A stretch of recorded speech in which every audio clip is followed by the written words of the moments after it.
Viva Voz, com Vera Magalhães.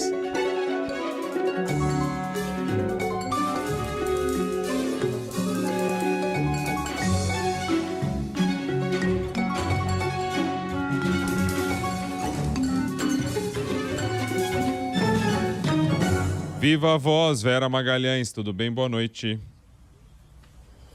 Oi, boa noite, Bocardi, boa noite, Carol, boa noite a todo mundo que nos ouve e nos assiste. Oi, Vera. Vamos lá, essa pesquisa Datafolha é com um ponto acima, comparado à última, né, para o presidente Bolsonaro. Isso significa uma aproximação a Lula. E aí, vamos caminhando aí para um resultado de diferença de 1.000 votos. Sabe-se lá para quem, vai ser apertada, é um resultado apertado. Uhum. Exatamente, resultado apertado, já era essa a previsão nos dois comitês, tanto da campanha do presidente quanto na campanha do Lula. Claro que cada um faz a previsão de que vai ser o vencedor, mas todo mundo espera um cenário próximo ao que a gente assistiu em 2014. Quando Dilma e Aécio tiveram ali pau a pau no segundo turno o tempo inteiro, terminou com uma vitória da ex-presidente Dilma Rousseff por uma margem bastante apertada, e eles esperam algo semelhante no dia 30 de outubro agora. Pelo Datafolha, o ex-presidente Lula tem 49% dos votos totais contra 45% de Bolsonaro, um ponto a menos a distância em relação à semana passada. Tudo isso são sempre oscilações, mas que quando a gente olha o gráfico, tem uma aproximação mais consistente de Bolsonaro em relação a Lula, em relação tanto ao que eram as previsões de segundo turno antes do primeiro, quanto das primeiras pesquisas das semanas anteriores, já na vigência do segundo turno, da campanha do segundo turno. A distância em votos válidos é de 52% a 48%, o que significa dizer que Lula e Bolsonaro estão no limite do empate técnico da margem de erro. Ou seja, se Bolsonaro estivesse 2 pontos acima, o que é o limite da margem para cima, e Lula 2 pontos abaixo, o que é o limite também na margem, eles estariam numa situação de empate. Isso os institutos costumam dizer que é uma probabilidade estatística muito baixa. Você ter um candidato no limite para cima da margem e o outro no limite para baixo. Então, não é exatamente dizer que eles estão empatados, mas eles estão empatados no limite da margem de erro da pesquisa. Ainda não saiu o detalhamento, a pesquisa acabou de sair no site da Folha e nos outros sites, no G1, no site do Globo, mas ela está em linha, por exemplo, com outros levantamentos que vêm saindo no início dessa semana, que mostram essa aproximação. O levantamento, é a pesquisa que mais teve tempo de captar, por exemplo, os efeitos do debate entre Lula e Bolsonaro no último domingo da Band e em conjunto com um pool de veículos de imprensa. Um debate no qual o presidente se saiu melhor ao conseguir terminar o debate na ofensiva e deixar o Lula sem tempo no último bloco. Bolsonaro dominou o último bloco, falou quase sozinho por 7 minutos no final do debate, deixando ali a impressão final, né, de que ele ganhou o debate. E também mostra que, por enquanto, o episódio das meninas venezuelanas, do presidente associando meninas de 14 e 15 anos refugiadas da Venezuela a possíveis crimes sexuais, a prostituição, a importunação sexual, etc., não surtiu efeito negativo para ele, assim como parece também não ter surtido efeito negativo para ele aqueles episódios de agressões de bolsonaristas à imprensa e a outros fiéis no dia 12 de outubro em Aparecida, na semana passada. Tem alguns detalhamentos aqui, Vera, em linha com o que já tem saído, né? 94% dizem que estão totalmente decididos sobre o voto. A rejeição ao Bolsonaro vem caindo paulatinamente, né? Caiu mais um ponto agora nessa semana, agora são 50% que dizem que não votam em Bolsonaro de forma alguma. Na última sondagem do Datafolha eram 51% e o Lula se manteve em 46%. E a aprovação ao governo também vem melhorando, né? A gente vem falando sobre isso aí nas últimas pesquisas. A reprovação hoje do Bolsonaro é de 39% e a aprovação de 38%. Vale lembrar que essa avaliação ruim ou péssima do governo Bolsonaro já foi de 53% em dezembro do ano passado e aí vem caindo aos poucos, claro, também com todo esse arsenal de medidas populistas que o governo tem anunciado, sobretudo entre o primeiro e o segundo turno, né? Exato, Carol. As pesquisas têm mostrado uma recuperação do presidente nas classes médias baixas ali, ainda não tanto entre os mais pobres, mas na classe média baixa, e também entre outros segmentos. E uma melhora dele aqui no Sudeste. Eu ainda não vi o detalhamento regional do Datafolha, mas, por exemplo, a pesquisa da Quest que saiu mais cedo mostra uma vantagem maior do Bolsonaro no Sudeste, que é justamente essa região mais populosa e que mais concentra eleitores. E como a gente sempre fala de Minas, que tem sido o estado pêndulo em todas as eleições, desde a redemocratização, aquele que bate certinho com o resultado do Brasil e que foi igualzinho no primeiro turno. Então, o Lula ganhou por uma margem não muito grande em Minas, e os percentuais dele, do Bolsonaro, da Simone Tebet e do Ciro foram idênticos em Minas em relação ao que eles tiveram no conjunto do Brasil.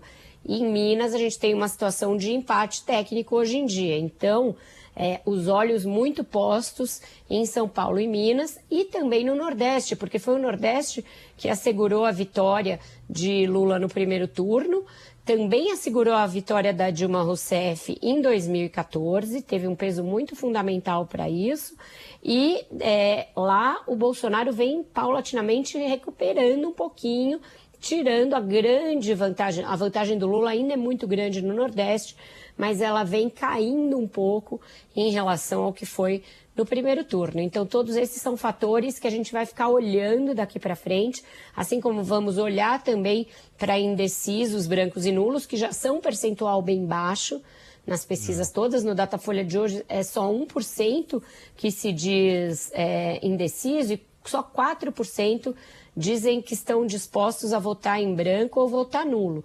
Mas esse contingente pode resultar e ser acrescido por outros contingentes na abstenção, que é um grande fator de preocupação para as duas pesquisas, sobretudo para a pesquisa para a campanha do ex-presidente Lula, porque a abstenção tende a ser maior nas faixas mais pobres e menos escolarizadas do eleitorado, e são eleitores que, segundo a pesquisa, estão votando em Lula. Então, um cuidado, uma cautela, uma preocupação muito grande em relação à abstenção, a conscientizar as pessoas a irem votar. O Lula mesmo ontem no Flow fez um apelo para que as pessoas compareçam no dia da eleição. Então, daqui em diante, esse não voto a gente tem que olhar, porque ele é um dos fatores que compõem a abstenção no dia da eleição. Eu acho que se torna o caso mais importante, né? Porque realmente indeciso 1%, isso daí é muito pequeno pelo que precisa, né? E aí você vê que esses números, eles vêm se mostrando muito estáveis, mostrando que as pessoas elas já estão decididas. Então, a gente até vai para aquele ponto, né, que a gente discutiu muito aqui, as últimas semanas, e começa esse nível baixo, essa guerra, esse negócio, mas, no fundo, as pessoas já estão... os números vêm mostrando que as pessoas estão mais decididas, né? E aí tem que ver se essa gritaria toda, essa guerra do jeito que está, se isso aí é capaz de convencer as pessoas a irem votar ou acaba afastando mais das urnas, né, Vera? Verdade, Bocardi, pode ter esse efeito, e o efeito que se busca com essa guerra, que cada dia está mais suja, e a gente até vai tratar aqui de como a Justiça Eleitoral está encarando isso, de quais foram as reviravoltas de hoje nessa guerra mais suja, ela busca aumentar a rejeição de um e de outro e tirar votos diretamente de um e de outro, tentar tirar que esse eleitor cristalizado, consolidado, vote efetivamente naquele candidato. É muito difícil quando você tem uma polarização entre antípodas, que é essa polarização que a gente tem entre Bolsonaro e Lula. Eles são em tudo antagônicos, eles são em tudo muito diferentes. Ali, apesar de serem dois líderes carismáticos e populistas, em certa medida, aquilo que eles propugnam, os signos que estão associados a eles são muito diferentes. Então é muito difícil você pensar na transferência de voto direta de um para o outro. O que é possível de ocasionar transferência de voto direta de um para o outro? É o bem-estar econômico. A sensação das pessoas de que passa a ser um e não o outro, a garantia de que elas vão ter algum benefício no seu bolso. Então, essa questão do auxílio ganha um peso também nessa reta final, porque é essa perspectiva da permanência do auxílio em R$600 que pode determinar que um mesmo eleitor possa votar no Lula ou no Bolsonaro. Então, é um voto muito pragmático, que ele passa não mais a analisar nenhum dos dois pela sua obra, mas pelo que eles podem oferecer a ele em termos de perspectivas futuras. Então, você pode ter uma migração direta de votos, por exemplo, de Lula em Bolsonaro, se esses truques eleitorais da última hora começarem a surtir efeito. Então, consignado no Auxílio Brasil, promessa de um 13º no Auxílio Brasil para mulheres, renegociação de dívidas, tudo isso compõe ali uma narrativa ou uma sensação para as pessoas de que elas vão ter mais benefícios para o bolso delas se elas votarem em um candidato e não no outro. Então, a gente tem que ficar de olho no que isso pode operar na votação, sobretudo no Nordeste, sobretudo em Minas, naquelas regiões de Minas que são semelhantes geográfica e economicamente ao Nordeste, que é ali a região do Jequitinhonha, do norte de Minas, onde o Bolsonaro, aliás, esteve ontem num evento muito grande, promovido pelo Zema, Montes Claros, que é justamente essa região. Então, ele está fazendo toda a campanha voltada para esses lugares em que ele pode ainda tirar voto diretamente do Lula, porque é isso que ele tem de fazer para operar essa virada, que é difícil de ocorrer num segundo turno, seria inédita, nunca aconteceu no Brasil num segundo turno, mas que é um milagre que ele precisa operar para vencer a eleição. Vera, agora falando sobre essa disputa que está muito encarniçada, né, com relação a fake news e o que o TSE tem decidido, a campanha bolsonarista está bradando contra o que está chamando de censura do TSE. E tem uma discussão mesmo sobre isso, né? A própria ABERT, que é a Associação Brasileira de Emissoras de Rádio e TV, divulgou uma nota, um comunicado manifestando preocupação com retirada de conteúdos pela Justiça Eleitoral. O Globo também fez um editorial falando sobre essa missão do TSE de equilibrar o cerco às fake news e o zelo pela liberdade de expressão. Nessa campanha, as coisas estão numa zona meio cinzenta, né? Estão, Carol, mas também porque os mecanismos foram muito sofisticados de fake news, de propagação de discurso de ódio, de desinformação e do uso de alguns canais, e aí canais de YouTube ou mesmo emissoras, como linhas de transmissão de estratégias de campanha. Então, a Justiça Eleitoral não pode assistir a isso simplesmente fingindo que não está acontecendo, ainda mais quando ela é demandada, como tem sido. Todas essas decisões não são decisões ad hoc ali da cabeça da Justiça Eleitoral, são decisões que ela toma a partir de provocação das próprias campanhas. E nesse caso, em que se pediu informações a emissoras ou a canais do YouTube, etc., e se desmonetizou conteúdos, foi a partir de queixas da campanha do ex-presidente Lula de que estão sendo promovidas campanhas sistemáticas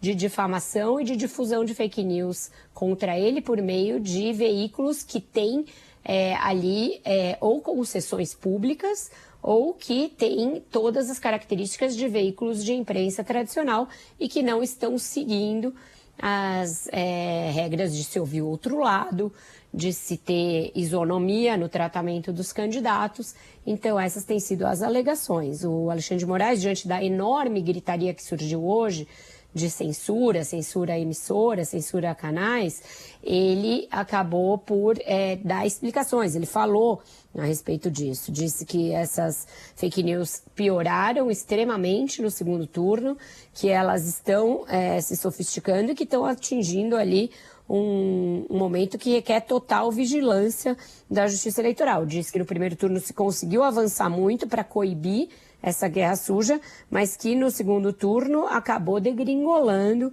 a situação e que então isso demanda do TSE medidas mais duras. O dia foi todo guerra de narrativas em relação a isso, de lado a lado, e agora a manifestação do presidente do TSE a respeito, justificando por que a Corte Eleitoral tem tomado essas medidas mais duras. E a primeira-dama Michele Bolsonaro chorou num culto, uma tentativa aí de amenizar a questão das meninas venezuelanas. E ela foi bem sucedida, a meu ver, Bocardi. O uso dela, eu acho que cumpre duas tarefas, né? Neutralizar o que a gente chamou aqui ontem, eu chamei de segunda onda de desgaste por conta desse episódio das falas sucessivas do Bolsonaro a respeito de meninas venezuelanas, e também neutralizar a carta do Lula aos evangélicos e o ato que ele fez com lideranças evangélicas. Então, a Michelle Bolsonaro saiu em defesa, a meu ver, com razão, ela tem razão no que ela fala, da filha dela, Laura, de 12 anos, que foi envolvida nessa polêmica de uma maneira bem absurda. A menina não tem nada a ver com isso. E foram feitos tweets comparando a filha do presidente à situação das meninas refugiadas venezuelanas. Então, você, para criticar um absurdo, comete outro. E aí, a Michelle Bolsonaro, no papel de mãe, repudiou isso, disse que vai processar os responsáveis e levou esse caso a um culto realizado hoje com lideranças políticas, lideranças evangélicas. Estava lá a Damares, estava o presidente do Republicanos, o pastor Marcos Pereira, estava o Tarcísio, enfim, um evento grande que foi feito justamente para fazer um contraponto ao evento do Lula pela manhã. E ela chorou nesse ato, falou que como mãe ela não aguenta que usem a filha. É uma fala que a fala dela é muito poderosa, porque ela tem uma retórica muito crível e muito natural. Eu falei aqui ontem, tudo que o Bolsonaro soa artificial, no vídeo, por exemplo, da desculpa às venezuelanas, ela soa natural e compungida.